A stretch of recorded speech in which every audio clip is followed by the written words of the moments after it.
Test,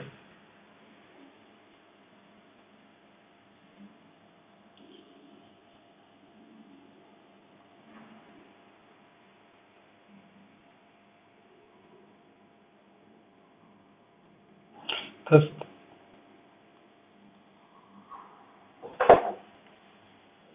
test, test,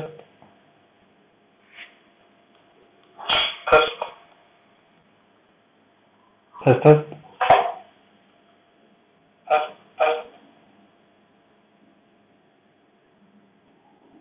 Okay. Seems much better. Well, in that case, this will be my first stream. Nothing much really. I will just be studying Chinese, and if people like it, well, continue to watch. If not, it motivates me to study. So let's start. I've already started a bit learning Chinese, so I'm not completely new, but I would say I have a lot to keep on working on.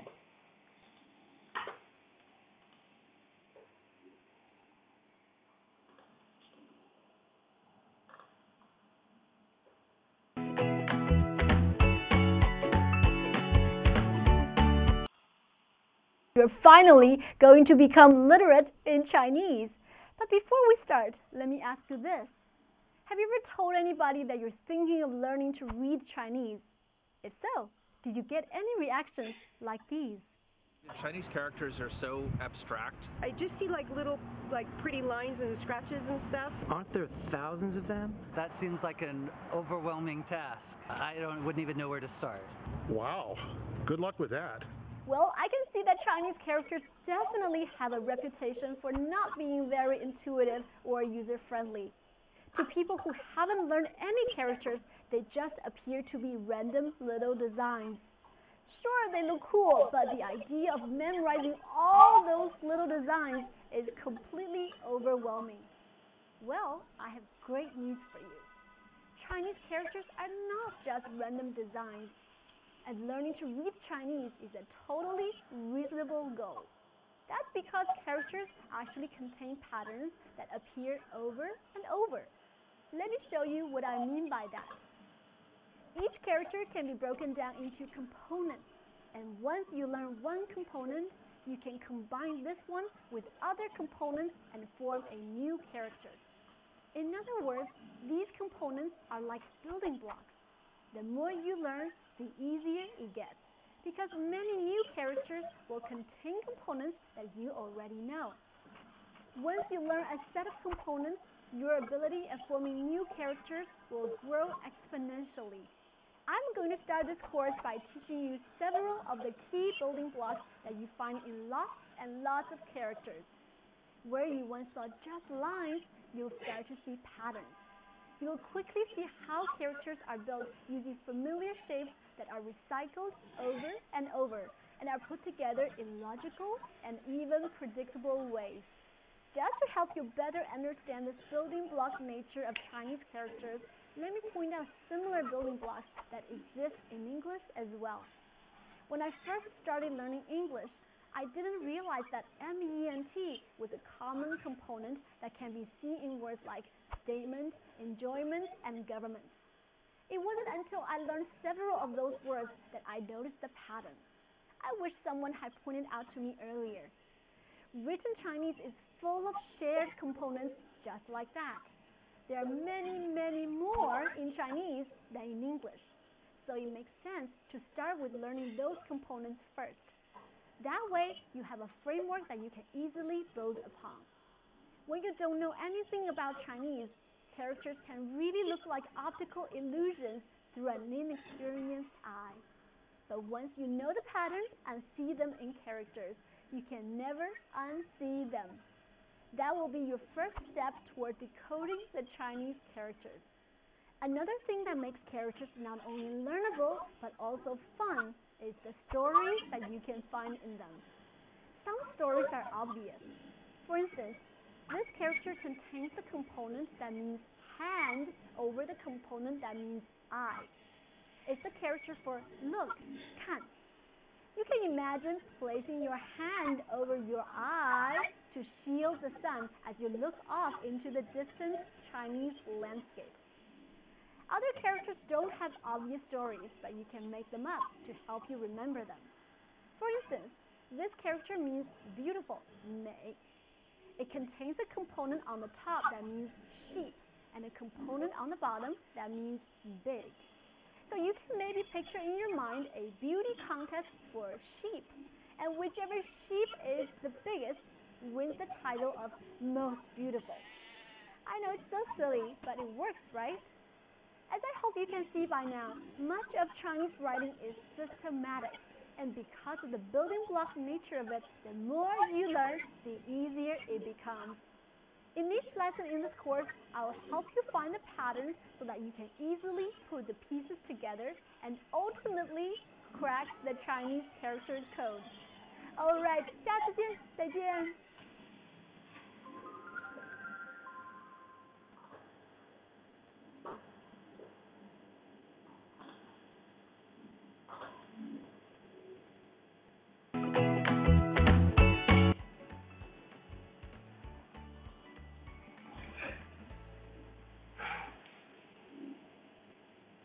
Welcome back. In this lesson, we'll answer two important questions. First, is a character a word? And second, how many characters should you plan to learn? The short answer to the first question is sometimes. Sometimes a character is a word, but often it's not. Let me explain. As you know by now, some Chinese words are just one syllable, like the words 人, person, 水, water, 大, big, 书, book. Each of those single syllable words is represented by just one character. So in those cases, the character is a word. In ancient Chinese, nearly all words were single syllables, so they were represented by just one character like that. But in modern Chinese, many words are two or more syllables, such as 明白, understand, 朋友, friend, and 自行车, bicycle. In those cases, there's one character for each syllable, and those two or more characters combined form one word. So you can think of it like this. The character is a basic unit. It always represents one syllable. Sometimes one syllable or unit is a word on its own, but sometimes two or more syllables or units must be combined to make a word. Now remember how I said in the last lesson that characters contain components, which are like building blocks? I told you the great news that the more you learn, the easier it gets to put them together to form new characters. Well, here's another piece of good news for you. Chinese words also act like building blocks. So the principle of the more you learn, the easier it gets also applies here. Now let's take a look at this word, 人口, population. It contains two characters, 人, person, and 口, noun. If you take the time to learn these two characters, 人 and 口, as well as another two characters, 才, that means talent, and 气, that means air, you can then put these four characters together to form 6 different words. So you see, since Chinese words are often formed by characters that are found in lots of other words, when you learn just a few characters, you get exponential growth of knowledge of Chinese words. And it just keeps compounding. For this reason, when I teach you a new character, I'm going to take the time to show you other words that it's found in. I want you to get a good understanding of different ways that one character is used in combination with other characters, so that you'll be prepared to recognize it in various compound words. In this case, ensuring quality of study and focusing on words definitely makes more sense than going for quantity of characters. Speaking of quantity of characters, the second question that I want to discuss here is, how many characters should I plan to learn? If you have have ever Googled this question, you know that there are lots of ideas out there about how many characters you need to know. The general consensus is that you need 3,000 to read a newspaper. Some say you need less, some say you need more. Here's what I say. Take a deep breath and relax. It might be true that you need to know 3,000 characters if you plan to read Economist in Chinese, but if you want to be able to communicate with Chinese friends by email or text message and to feel comfortable with some basic Chinese street signs, then you can probably do that with less than 500 characters under your belt. Oh, that was a lot less than I thought. By knowing just 100 of the most frequently used characters, you can understand about 42% of written Chinese. And by knowing just 200 of the most frequently used characters, you can understand more than half of any given Chinese text.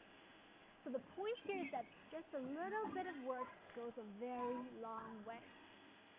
That's why I'm going to take advantage of that building block nature of Chinese words and just focus on teaching you those most commonly used characters.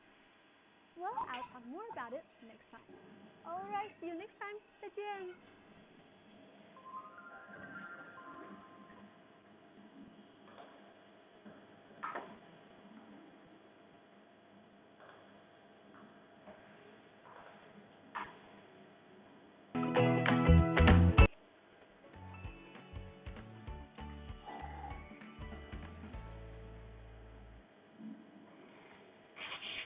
Welcome back.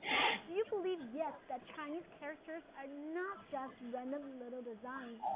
Have I convinced you yet that there are patterns and clues inside characters that help you learn them systematically? If not, I plan to have you convinced by the end of this lesson. To help you see this, I want to tell you a little about how Chinese characters came to be. Way back around 4,000 years ago, people in China already had a language that worked great for talking, but that was too limiting. They needed another way to communicate, so they began making up a script. Sounds like a huge project, right? How do you even begin to create a script for an entire language? Well, they did the same thing that you and I would have done. They started with the easy stuff first.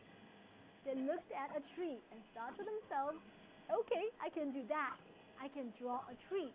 So they drew this, and it became the accepted way to write the word tree. To this day, this character means tree or wood in Chinese. They did the same thing with lots of other words. For example, this is how they drew a person. It actually looks like a person, doesn't it? And this is how they drew a sheep or goat.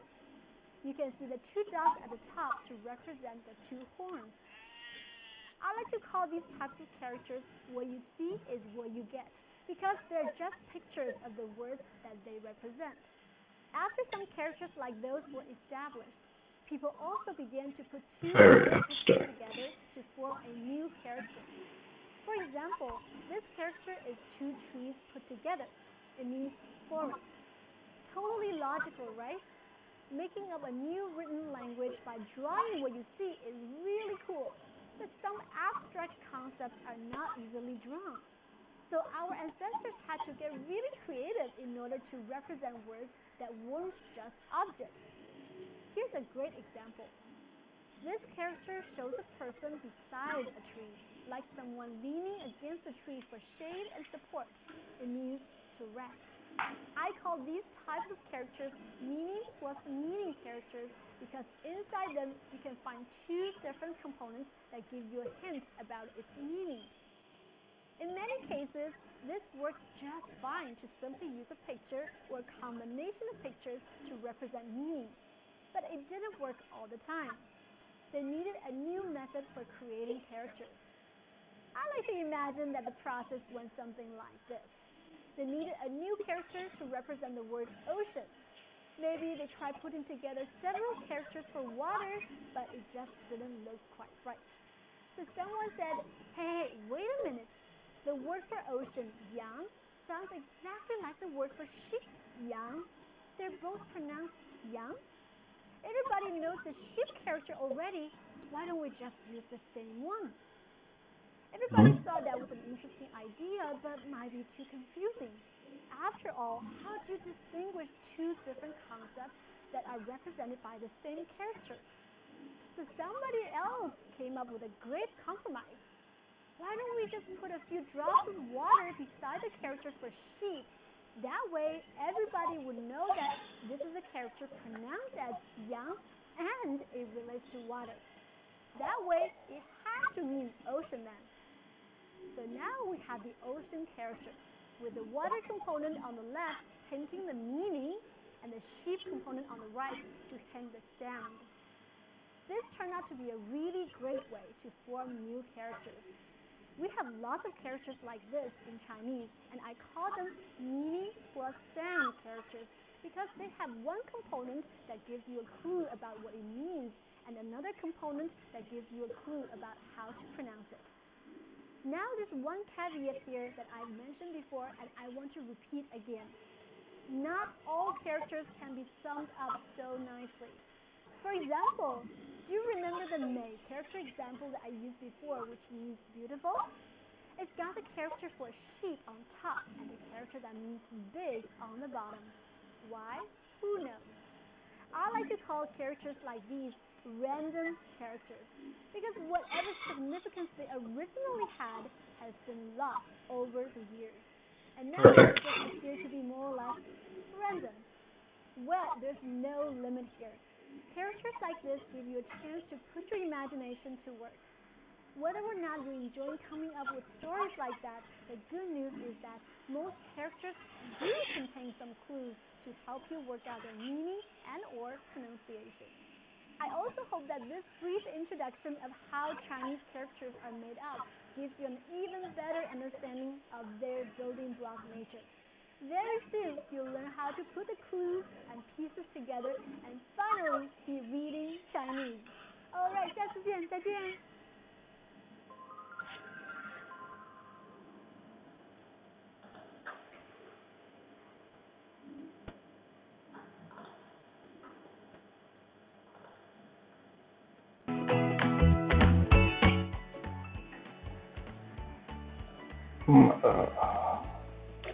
My ears are gonna fall off at this rate.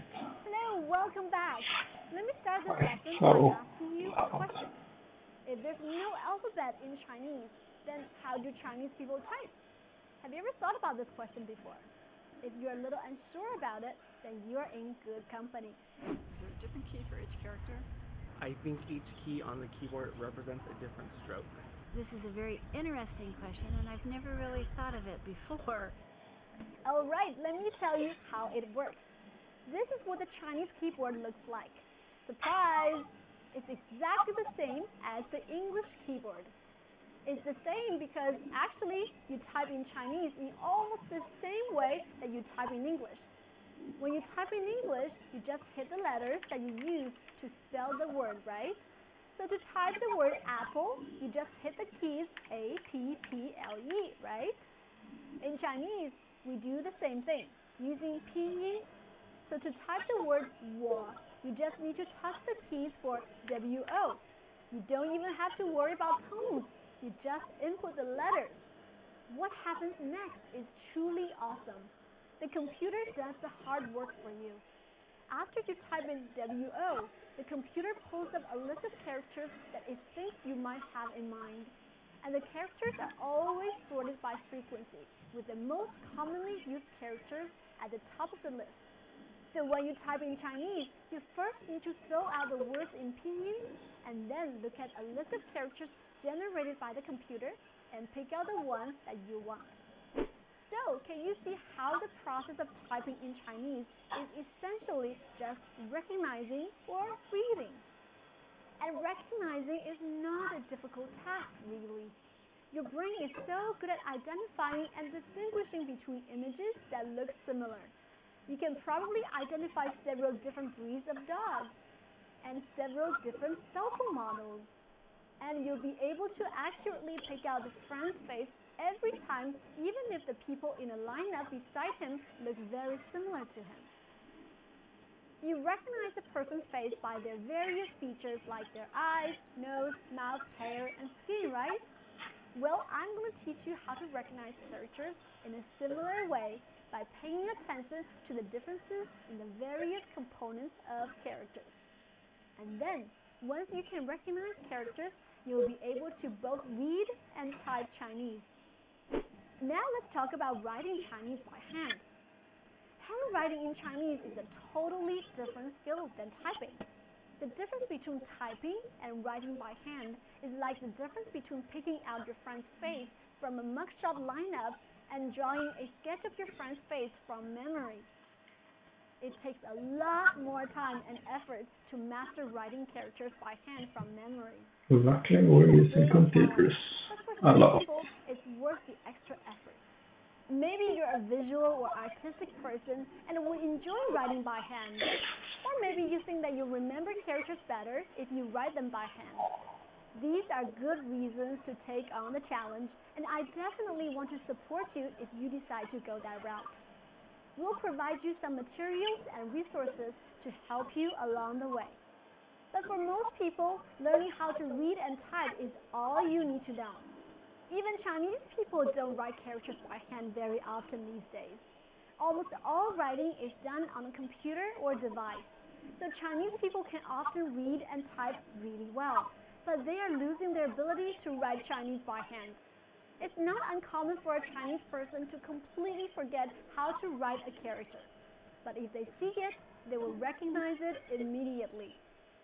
Recognizing characters is the skill that you really need to be considered literate in Chinese these days. So that's why in this course, we're going to primarily focus on reading and typing. Your homework for this lesson is to download the reference sheet that shows you how to set up your computer or mobile device for inputting Chinese. If the thought of configuring a computer or device scares you, don't worry, it's a really simple process and we'll guide you through it. Once you've got that set up, you'll almost be ready to start reading and typing many of the things that you already know how to say in Chinese. But first, we've got just one more introductory lesson. I want to show you more about how our course is set up so you know what to expect. Alright, see you next time. 再见!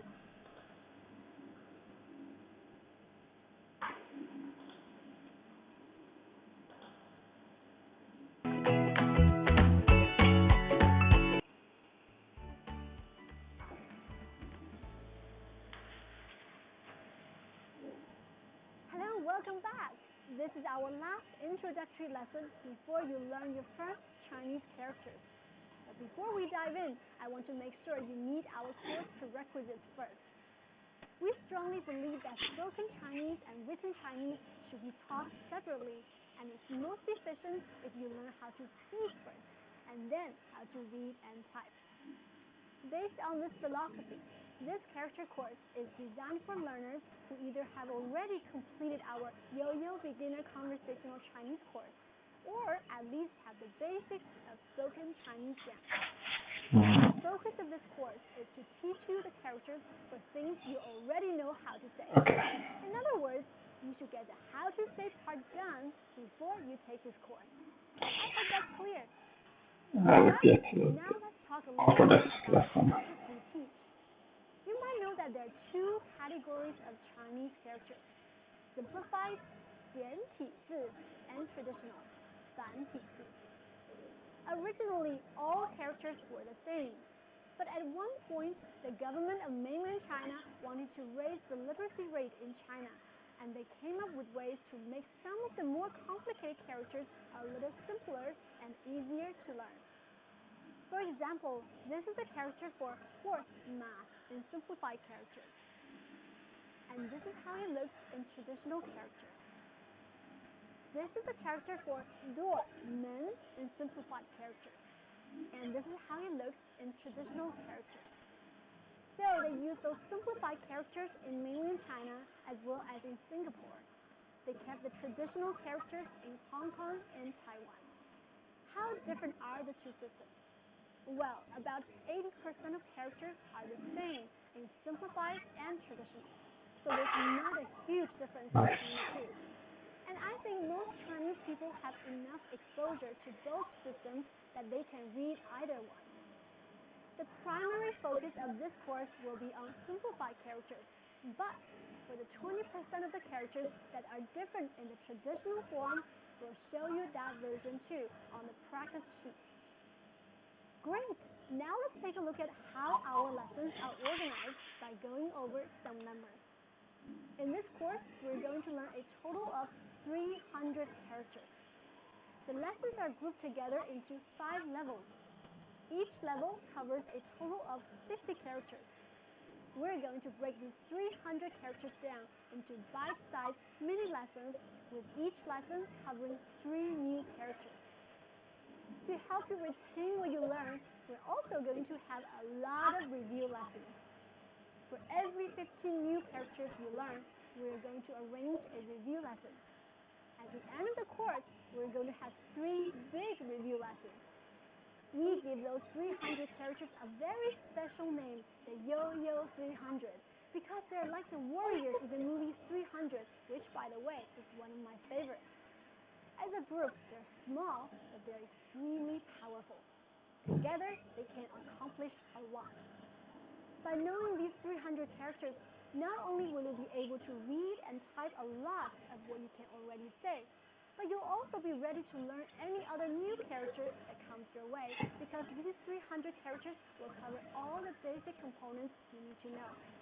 The Yo-Yo 300 will give you a really solid foundation. So, how exactly will I teach you the Yo-Yo 300? Well, I think most people learn best if they have lots of different ways to remember a character. So each time I introduce a new character, I'll use a range of tools from stroke order demonstrations to cartoon illustrations to animation. There'll be a lot of supplementary materials for each lesson. After watching the video, you can practice on your own with our review worksheet. The worksheet will include basic review and practice materials, as well as a lot of bonus stuff. For example, one of the bonuses in the review worksheet is that we are going to show you real-life images of street signs or text that use the Yo-Yo 300 characters, so that you can get used to recognizing characters in all sorts of authentic settings. We'll also provide you an opportunity to practice your handwriting in our review worksheet, just in case you want to learn how to write characters by hand. You can also use it to help you recognize Chinese characters better. And lastly, we'll also provide you a quiz sheet for each lesson, which will allow you to track your own progress. Well, I'm definitely ready to get started, and I hope you are too. In our next lesson, you'll learn your first 3 characters. I can't wait! Alright, see you in the Yo-Yo 300. 再见! Okay, let's try it because I've already started learning some characters and a bit of reading, but not super much.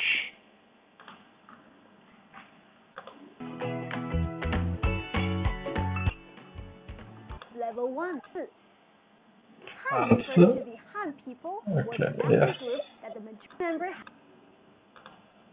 Notice that we've given the pinyin for Nan, but not for Zhen. From now on, we'll be mixing pinyin and Hanzi all the time, depending on whether we've taught a character or not. So that's the word for woman, 女人. Yes. Great, that's your first character. For our next character, I want you to think about how to say the word from, as if from here to there. The word is Tong. Tong is the second character. Can you see that it's basically just 2 ren squeezed together into one character? So now you know that ren can be a character on its own, and it can also be a component of another character.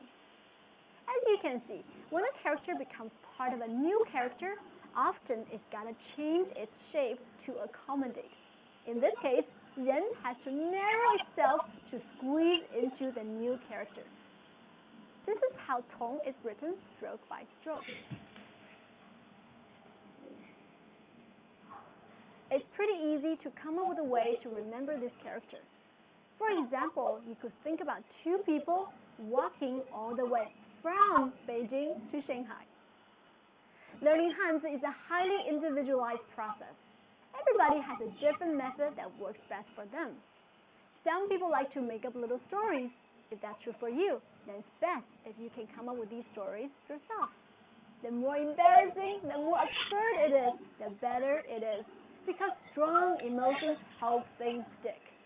Alright, before we move on, let me quickly teach you a few bonus characters. I said you're going to learn 3 characters in this lesson, but in reality, it's going to be 6. But you'll see it's no extra effort. Take a look at these 3 characters. 1、2、1 3。 line, 2 lines, and 3 lines. Those are the characters for 1, 2, and 3. 1、2、3. So easy, right? Let's read this together. 早。从1到早。 3. 从1到3。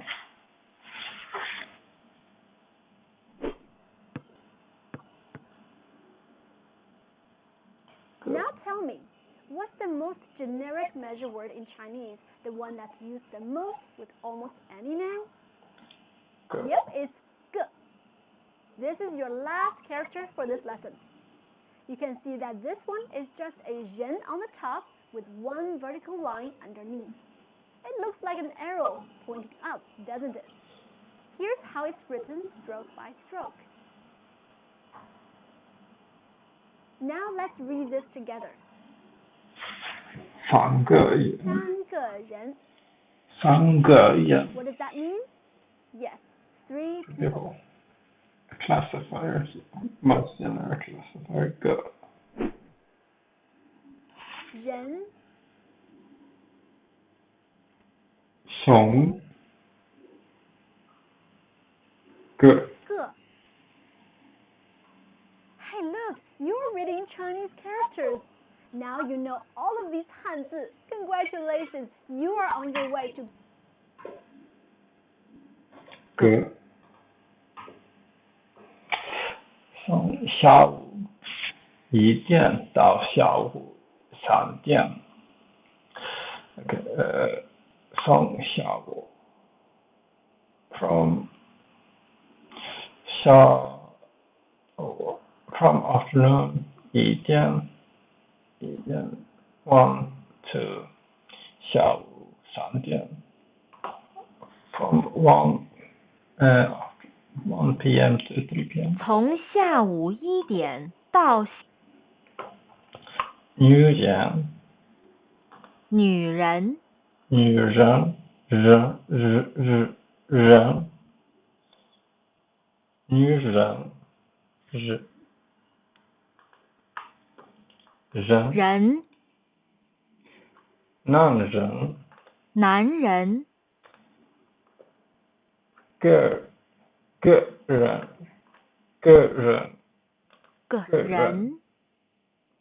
Okay.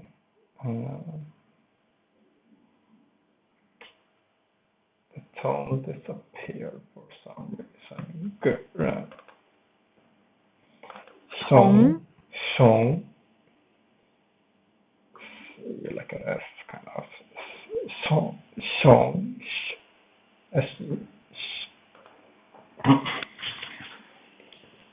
从1到3。从1到3。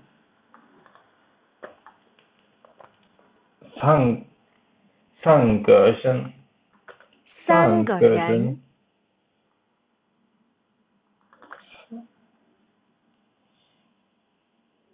一个男人。一个男人。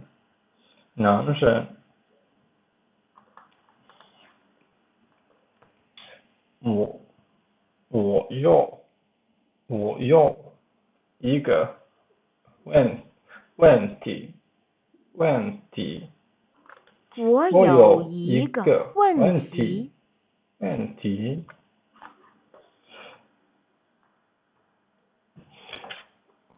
I have one question. 问题。So,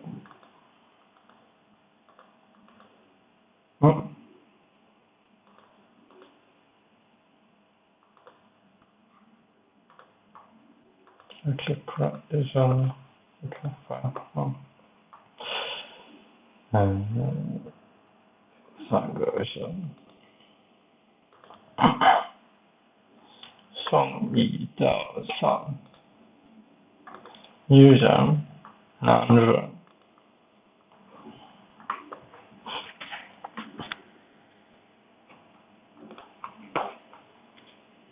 从人3个人。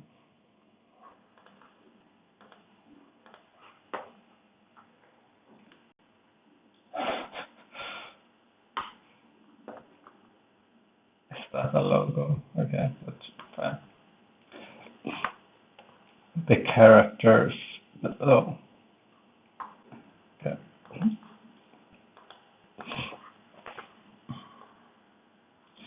3个人 type the characters. 个人。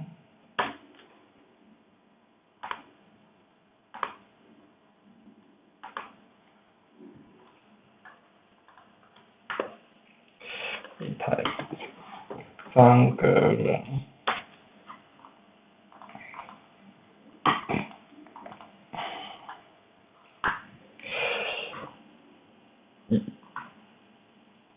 从1到3。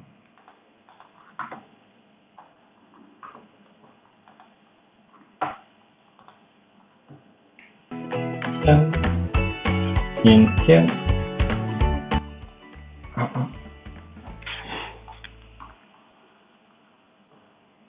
Hello, welcome back. This is the second lesson in our first level of the Yo-Yo 300. In this lesson, we're going to learn 3 new Hanzi, which are all formed from the same basic building block. Let's get started. To be as big as possible, you can see that da is basically the combination of ren plus a horizontal line or the character 1, yi. This is how da is written stroke by stroke. Now take a look at this word. Can you read it with me? 大人. 大人. What does it mean? Big person? Well, literally, yes. 大人. These two characters 大人 together form the word adult in Chinese. This is also the same character that you find in the word 大学, university, or college. 大学. Okay. Alright, great. Let's move on. Big school. Now here's your second character. This is a character for 天, Yeah. which means sky or day. It's just a combination of the character 大 and a horizontal line on the top. Think of it this way. No matter how big you are, your limit is the sky. Here's how 天 is written stroke by stroke.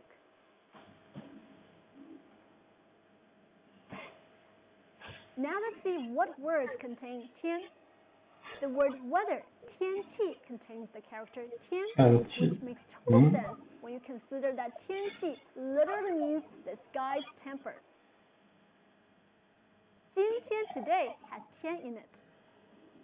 明天, 明天, 昨天 昨天, yesterday, and 明天 tomorrow, and 星期天 Sunday. 星期天, 星期 In these weekend, words, 天 means day. weekend day. 非常好. Let's move on to the last character for this lesson. Here's the third Hanzi. This character is just da with a short little line or dot near the left leg. You pronounce it tai. This is the same tai that's in the phrase 太多了, too much. 太多了. And the word tai tai which means Mrs. or wife. This is how it's written stroke by stroke.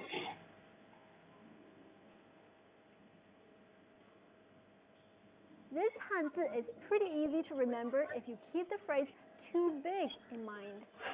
You've already got the character for big, and by adding that little extra line or dot to it, it becomes too big. Remember, we learned before that when we say 太 adjective, then we follow up with a la at the end. So what does this say? 太大了。 That says 太大了, too big. And how about this?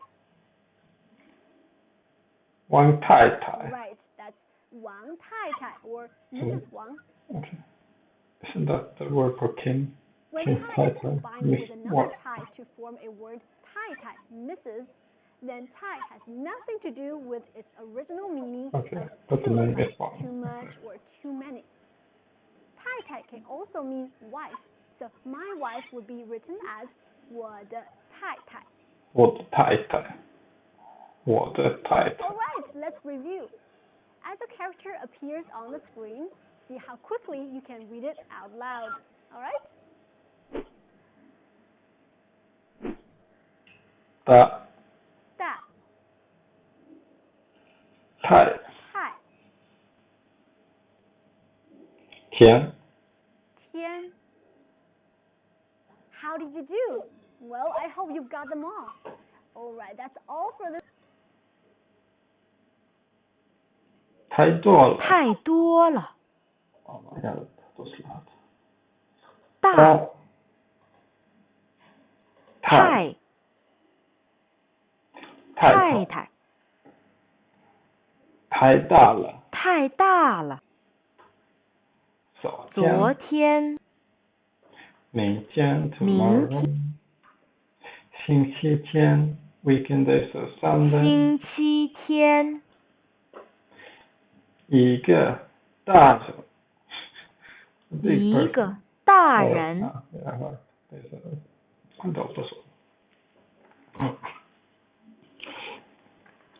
王太太。王太太。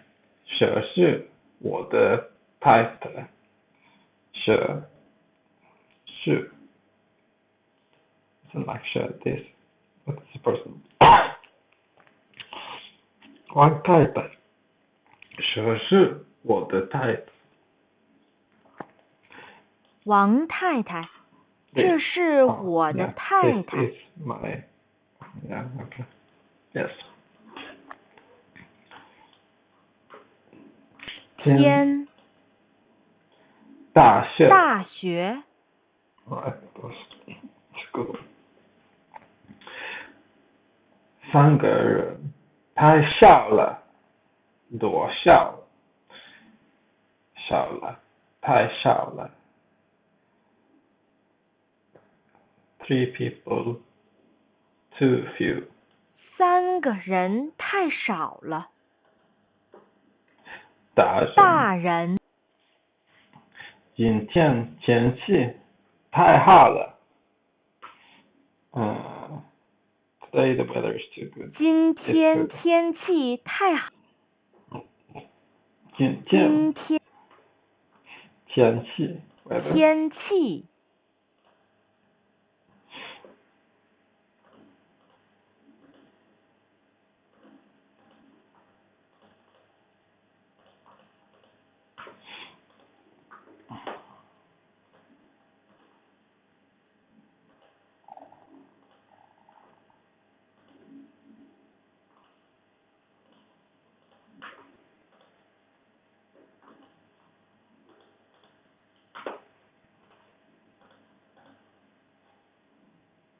一个大人。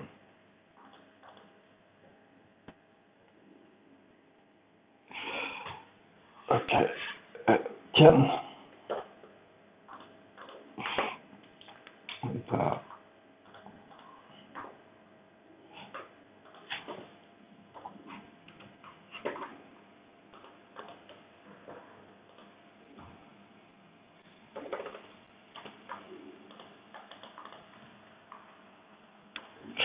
too big. 太大了。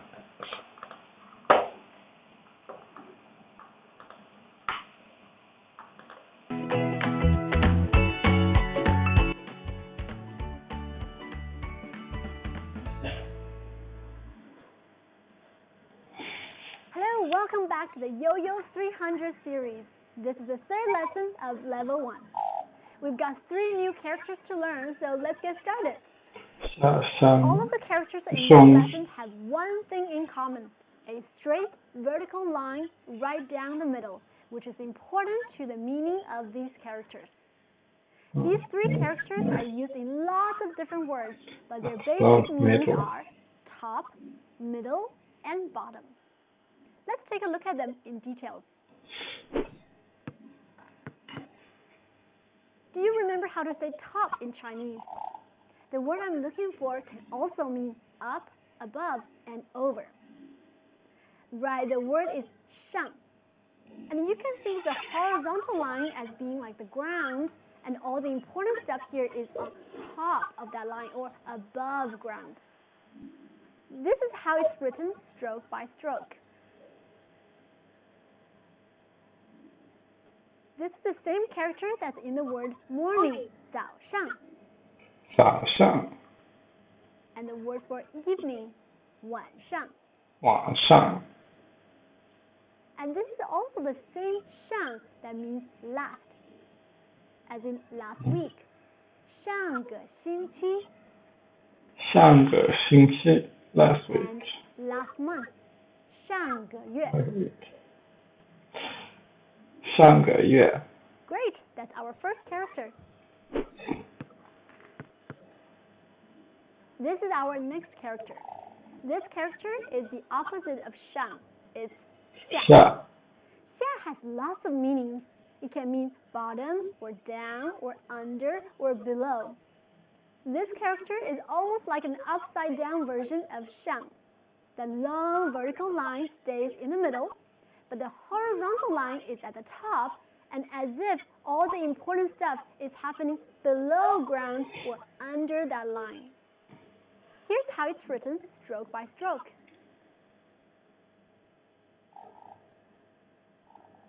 This character is used in the word afternoon, 下午. 下午 It's also used in the phrase 一下 that indicates a quick action, and it makes your words sound softer and 一下 less stiff. You use it with a verb like 看 as in 看一下. 看一下 And you can also find the character 下 when talking about next week, 下个星期, 下个星期 and next month, 下个月. 下个月 Okay, that's for the character 下. Now our last character means middle or center. How do you say that in Chinese? Right. 中 Zhong. With the character for zhong, you've again got a long straight line down the middle to use as a reference point. Then you've got a rectangle in the middle. It's like somebody said, I'm going to draw a circle around the middle of this line. Here's how it's written stroke by stroke.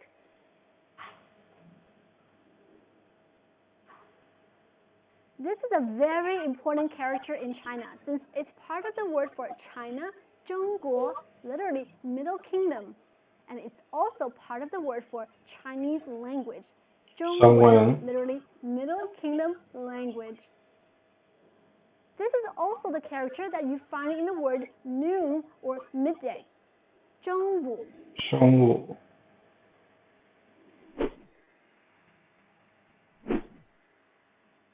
上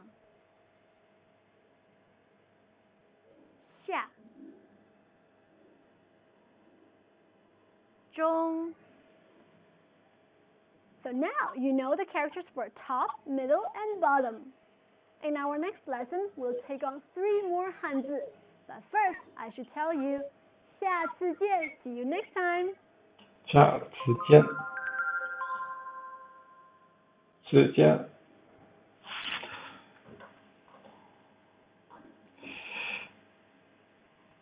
cha. Next. 之间，再见。See you later.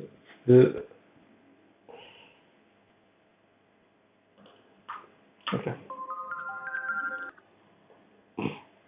晚上。晚上。OK. And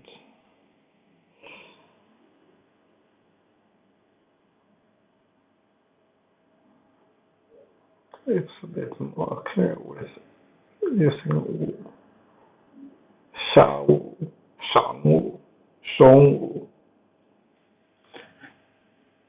下午 meaning afternoon because sun is going down and 下 is down. 晚上。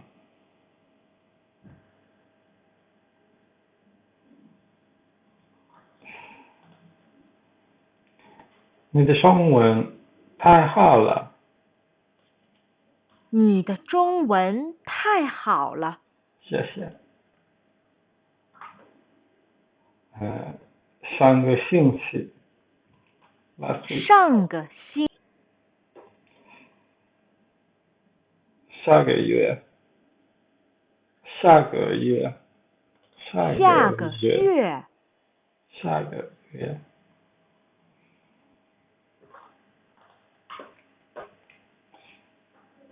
从下午到晚上。从下午 from afternoon to 晚上 tonight. 从下午到。中文。中文。今天早上。早上。早上晚上 morning. 今天早上。Okay. It's like one should be 上 and one 下。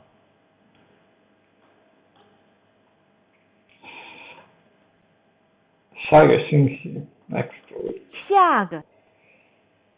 中国上了。上个月。早上。早。中。中。上个月 last week. Oh, yeah, month, yes. 看一下。看一下。看一下。Helt quick look. Can look quick. 上。下。下午afternoon. 中国人。中国人。中国人。中午。中午。看一下。一点了。一点了。看一下。一点了。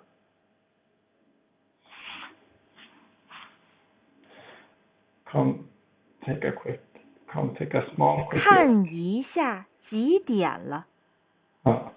看一下一点了。Okay, yeah.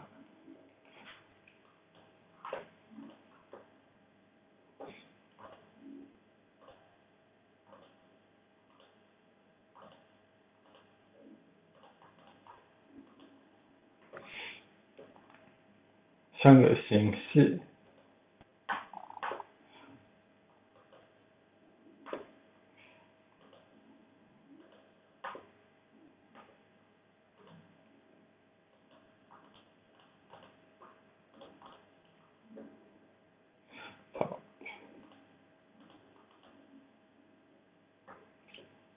下个星期。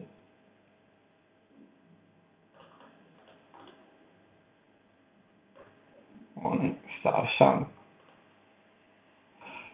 Okay, this is probably easy. 10 sun and morning. Yep. And when the sun goes up in the morning.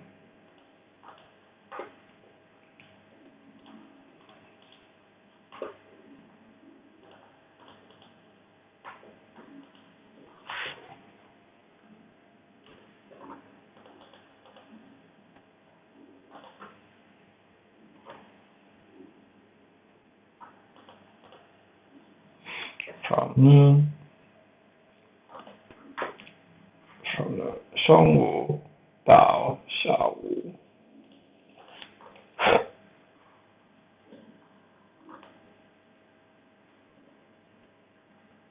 Okay.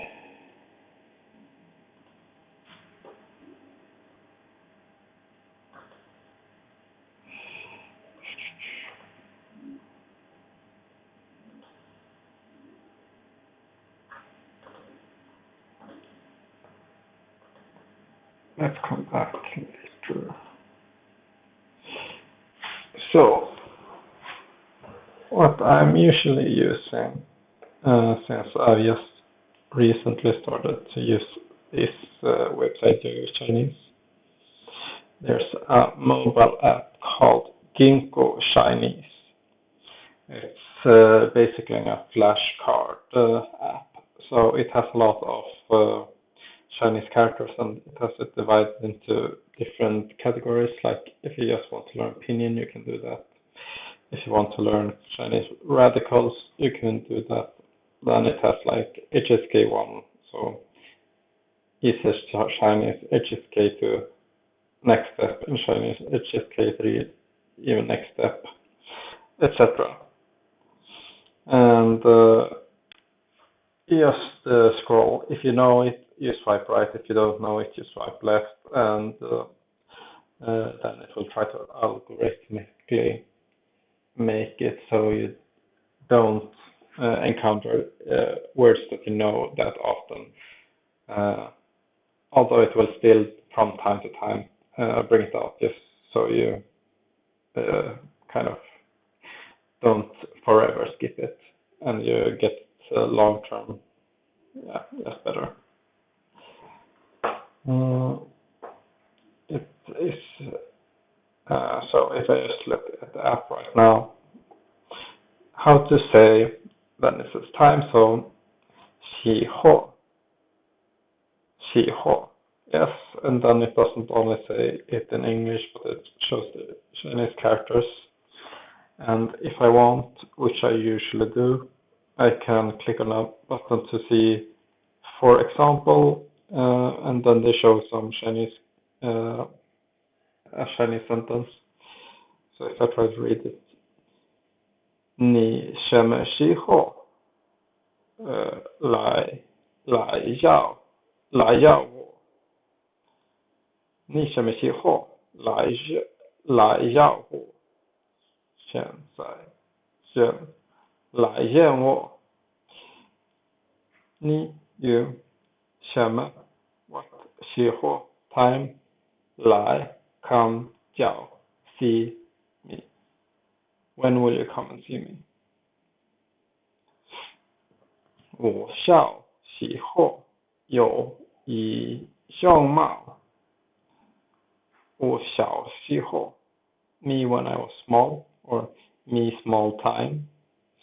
有一相 have, and 相 is, okay, it's 日 not 相. 日 it's the same as saying 一个, but more specific classifier. 一日毛 cat.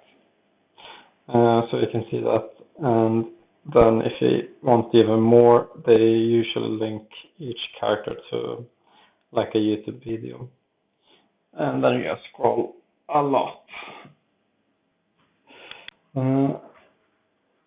But I think, at least so far, since I haven't really practiced that much until recently, my speaking skills or pinyin, so writing in Chinese, I found this to be quite helpful for me. 你好, in our last lesson, you learned how to say I am so-and-so and I'm American. In this lesson, you're going to learn how to say I can speak a little Chinese.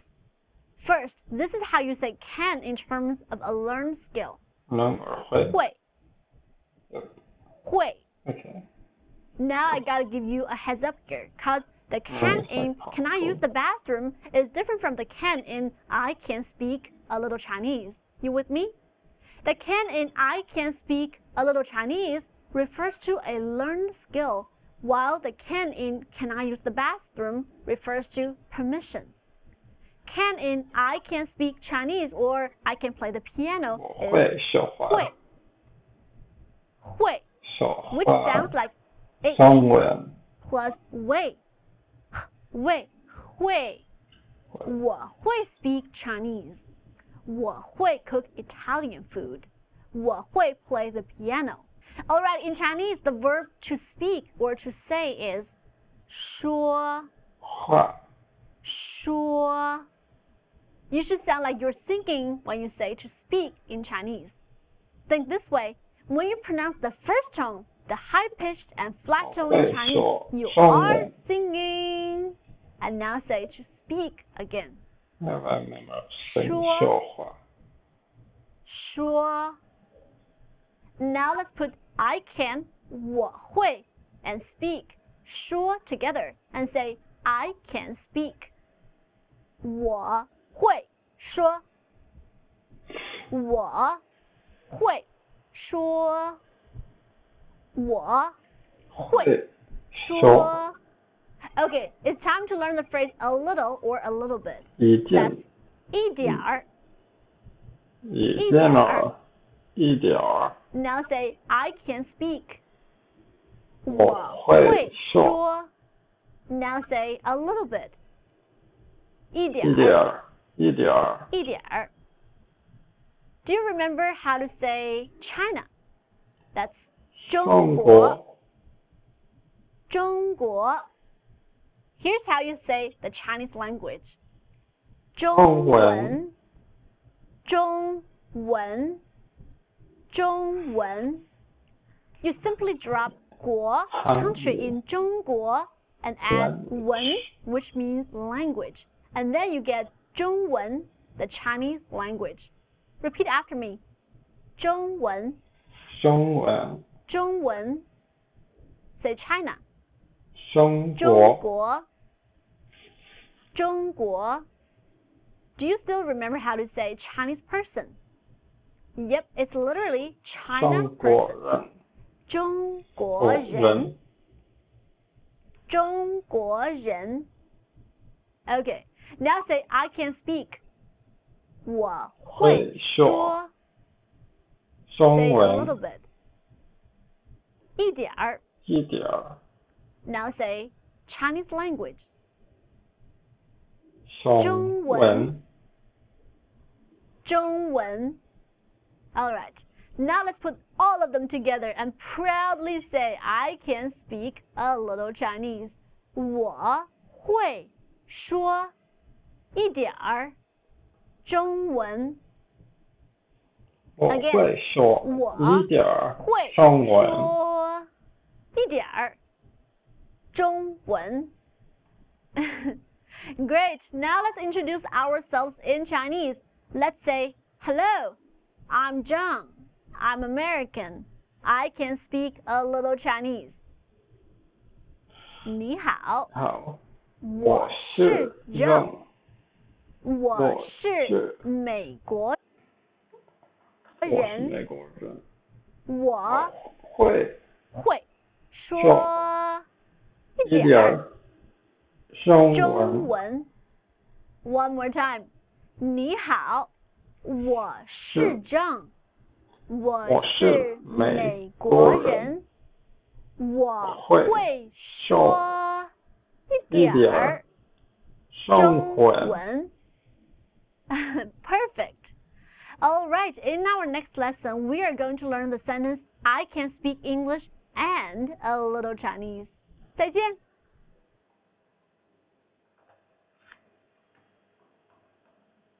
说一点儿中国中文中国人你好，我是 John， 我是美国人，我会说一点儿中文。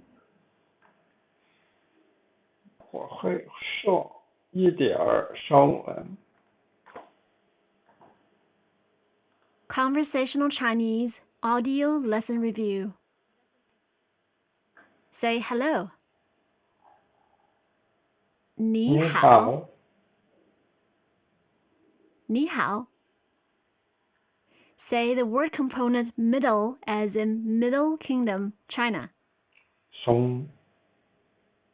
中。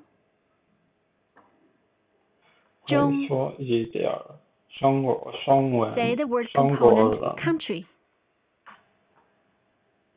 你好，国我是杨。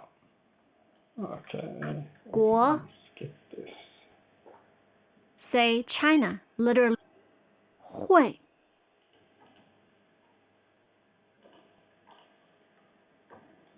会看。说。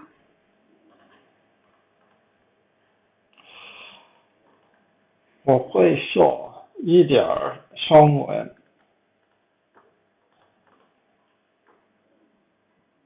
我是美国人。我会说一点中文。我会说 I can speak a little. 我会说一点中文。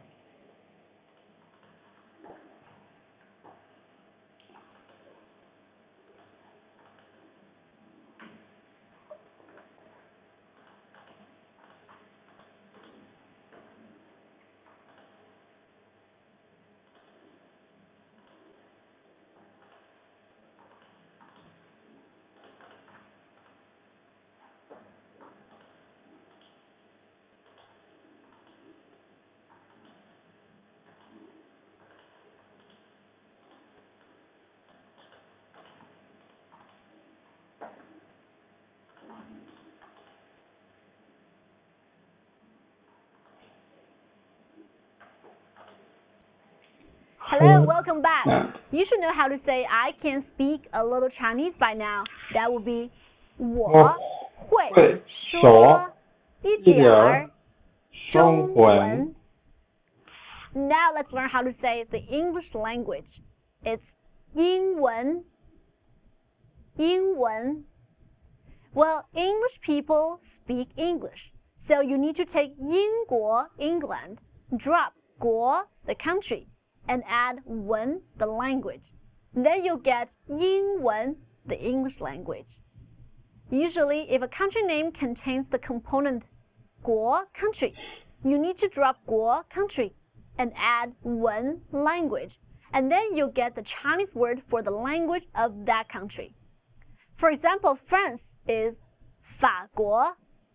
Now drop 国 and add 文, and you get the word for the French language, which is 法文. Germany is called 德国, because in German, Germany is called Deutschland. We took the DE sound and make Germany 德国. Now to form the word, the German language, you need to drop 国 in 德国and add 文. Then you get the word for the German language, 德文. However, please note that lots of country names don't have the word 国 in them. For example, Italy in Chinese is 意大利. It doesn't have the word component 国 country in it. Canada is 加拿大. Australia is 澳大利亚. Neither Canada nor Australia contains the word component 国 country. For countries whose names don't contain the component 国, you can just add the component 文 and you get the language name. For example, the Italian language is 意大利文. Well, of course, Australians and Canadians speak English, so they speak 英文. Please don't call the English language 美文. The English language is 英文. After all, 美国人 Americans 说 speak 英文 English. Americans speak English, not American. Now say, I can speak English. 我会说英文。说英文. Good. Now let's learn the word and so that you can say, I can speak English and a little Chinese. 我会说英文和一点和. 中文 The pinyin spelling of 和 is H-E, second tone. The English letter E is pronounced as and it sort of sounds like UH in English. Now repeat after me. 和, 和. 和 can mean both the word with and the word and. Now say English and Chinese. 英文和中文。英文和中文。Now say, I can speak. 我会说。我会说。Now let's put them together and say, I can speak English and Chinese. 我会说英文和中文。Okay, let's add the phrase a little, 一点儿 and say, I can speak English and a little Chinese. 我会说英文和一点儿中文。Again, 我会说英文和一点儿中文。Here's something I need to emphasize here. The word 和 means and, but you cannot use the Chinese word 和 the same way as you use the English word and.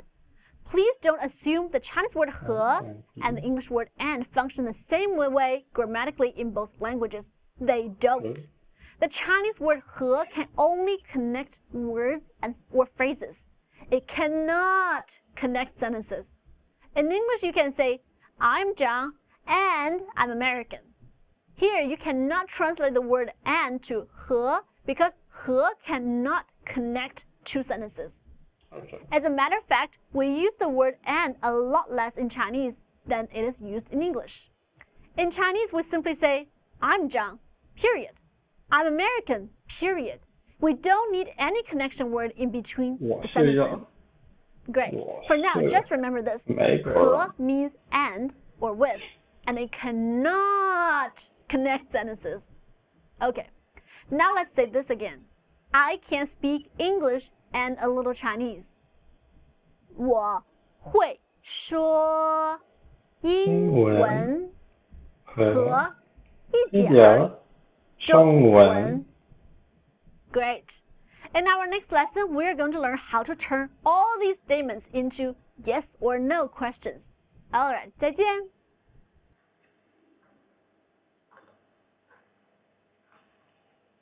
我会说一点儿中文。英国、澳大利亚。我会说英文和中文。法文、德文。一点儿。加拿大。德国。美国人。我会说英文和一点儿中文。意大利。英文。法国。美国人说英文。我会说英文。意大利文。和。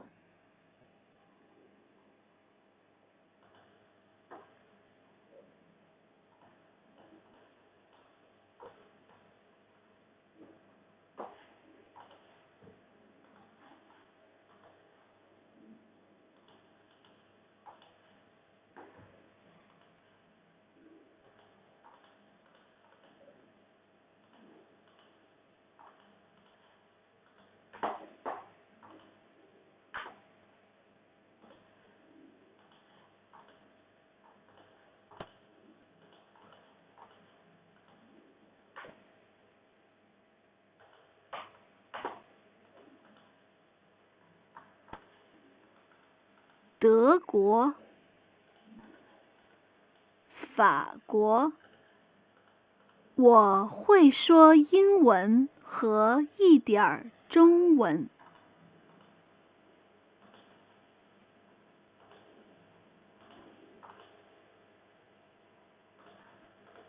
美国人和澳大利亚人说英文。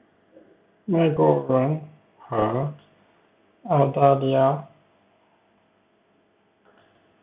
说英文。我会说英文和中文。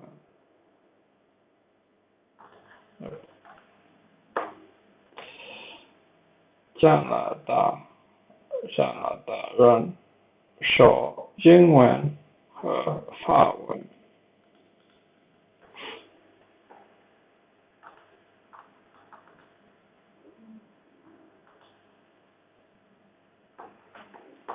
Okay.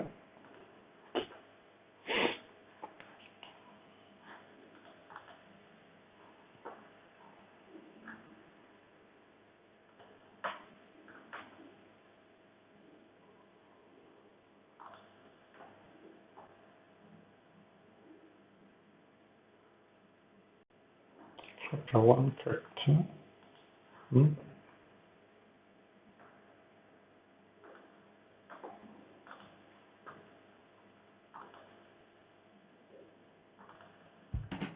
你好，我是泱泱。我是洋洋。我在中国最辣。我在中国是 I am in China 是最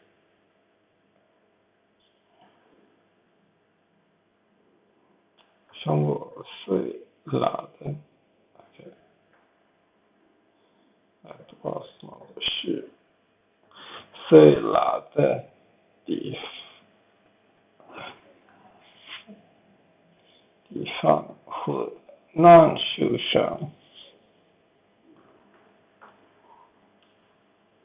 河南省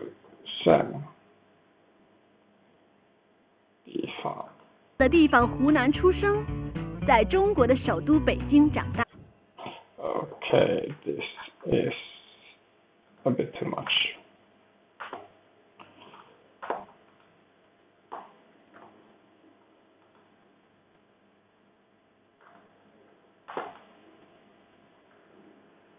In today's Yo-Yo Chinese Grammar, we're going to talk about Chinese word order. First, remember this. When it comes to simple Chinese sentences like subject plus verb plus object sentences, such as I love you or he drinks water, the word order for these sentences is actually the same as they are in English. When it comes to complicated Chinese sentences, the word order is going to be different. Here's the rule. In a complex Chinese sentence, the word order goes like this. Subject, such as who or what, and then when the action takes place, where the action takes place, how the action takes place, and then the action. Let me say it again. First, the subject, and then when, where, how, and then the action. Since this concept is so important, from now on, let's call this Chinese word order rule the golden rule. Let's learn this through an example. How do you say I study Chinese at the library with Lily tomorrow? Well,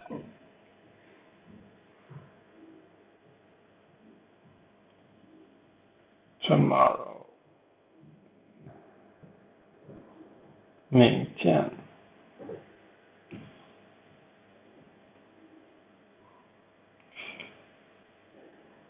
I study 我明天在 library 写中文。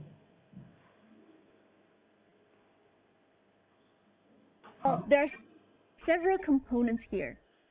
I is the subject. Study Chinese is the action. At the library is where you study Chinese. With Lily is how you study Chinese. And tomorrow is obviously when you study Chinese. So according to the Chinese word order rule, subject, when, where, how, and action, subject I should be put at the beginning. Then it's followed by time, tomorrow. Location, which is at the library. How the action is done with Lily. And then the action, study Chinese. Now let's put all these elements together and you'll get the right Chinese sentence. I, tomorrow, at the library with Lily, study Chinese. 我明天在图书馆和 Lily 书 book 图书馆和 Lily 一起学中文。一起学中文。一起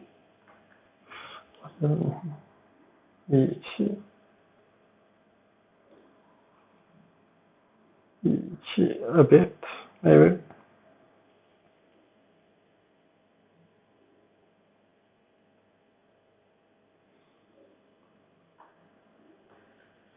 But share someone for the Chinese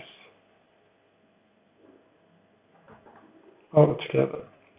Lily 一起，我明天派图书馆和Lily 一起去学中文。Think this way. We Chinese are not straightforward at all. We just don't tell you what we want to say up front, which is to study Chinese. Instead, we will circle around the real issue, telling you all the unnecessary elements first, such as when, where, and how. And then we tell you, hey, this sentence is actually about to study Chinese. Also, I like to drop a quick note here. In Chinese, it's actually okay to put time at the very beginning, just like in English. For example, in English, you can say, tomorrow I will go to China. You can do the same in Chinese. So for the previous sentence, you can also say, tomorrow I, at the library with Lily, study Chinese. Please note that only time phrases can be moved to the front, where and how cannot. Alright?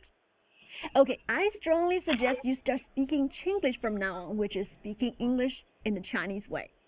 For example, instead of saying, I went to Disneyland yesterday, you say, I yesterday went to Disneyland. Instead of saying, I work at IBM, say, I at IBM work. Instead of saying, I go to work by subway, say, I by subway go to work.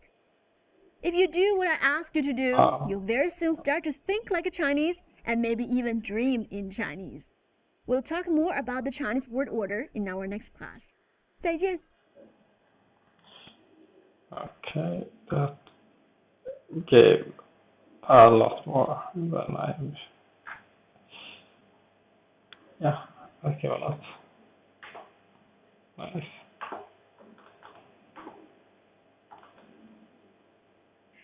Welcome back to Yo-Yo Chinese Grammar. In our last lesson, we learned the Chinese Golden Rule, which tells us how to arrange different elements in a complicated Chinese sentence. Basically, the word order should go like this. Subject, when the action takes place, where the action takes place, how the action takes place, and then the action. Now let's do some exercises. First, please rearrange the word order of this sentence. I go to Los Angeles by train every month. Feel free to pause the video. Every month.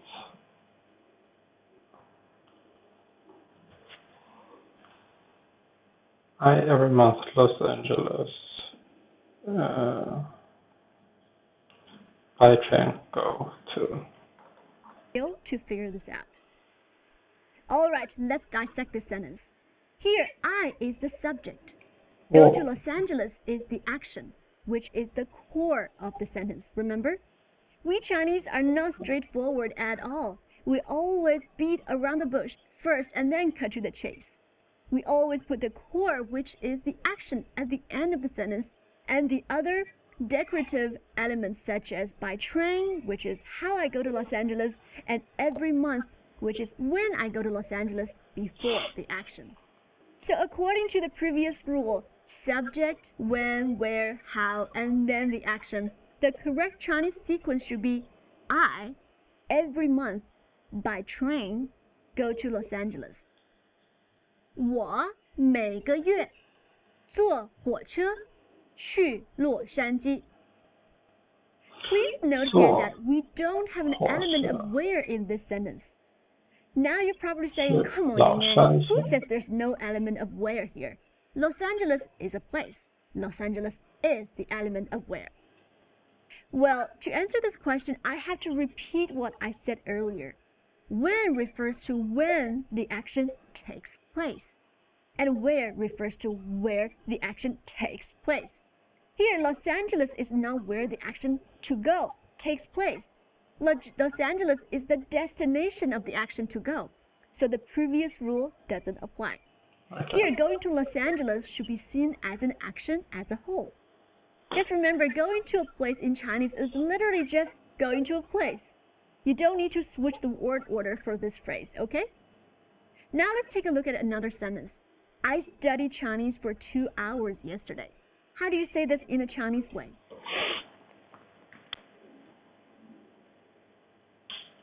Yesterday, when, where, how?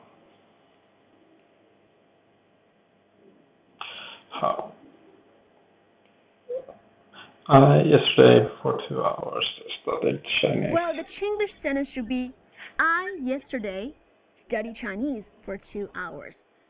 我昨天学中文学了2个小时. Please note here that for 2 hours is not when the action studying Chinese takes place. It is the duration and how long the action lasts. So 2 hours shouldn't go before the action. You should just stay after the action study Chinese. Of course, the time word yesterday is when the action takes place, so it should go before the action.